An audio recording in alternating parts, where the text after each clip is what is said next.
Garrett left for school very early that next morning. Staying at home much longer than he had to was just not something he wanted to do. Raindrops began to fall as he walked along the sidewalk. His mind kept reverting back to his island that he so missed. Here it was cold and rainy, but on the island it was warm and free.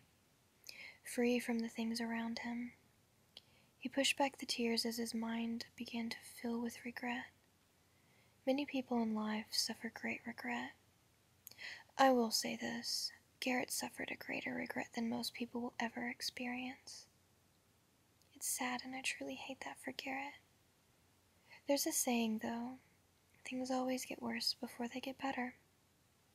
That saying is so true.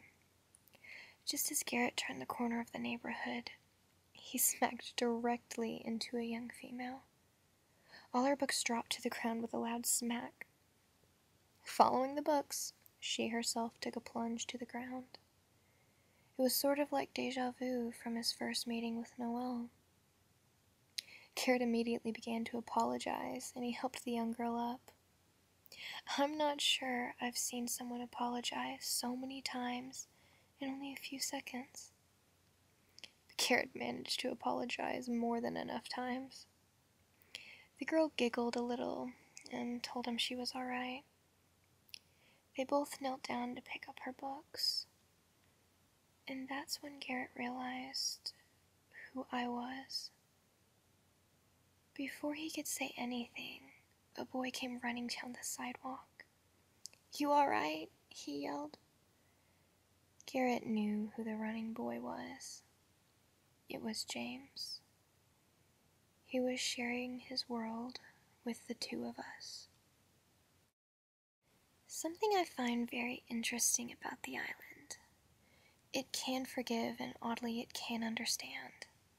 It's so very strange. If one of the island's children realizes what they have done and learns from the island's own myths and legends, I know there are exceptions made fast. I'm pretty sure I believe its last myth. The island does give second chances. I smiled as I picked up the rest of my books. Garrett, of course, was still in shock from what all was going on. He really didn't expect to see James and I there. Tears flooded his eyes as he quickly squeezed us both. I've never been hugged quite so tight in my entire life. It was nice. I had missed that so much. You see, when the island realized that Garrett understood, the island forgave. Sure, living on the island forever would have been great. The island is sort of a jump start, though. It's there for those who need it, and when they no longer need it, they either can stay there a while or the island just goes away. Garrett sadly lost the island faster than others, but Garrett got to keep what he needed. He kept his friends. Along with his friends, he learned the value of them. Friendship is something we all need. We must never take it for granted. Sometimes it's better to let the past go. If not, the past can eat at you. The more you let your past take over, the more you miss out of the present. Like tiny grains of sand, the friendship you have now can slip right out of your fingers. Hang on to those friendships and don't let them pass you by.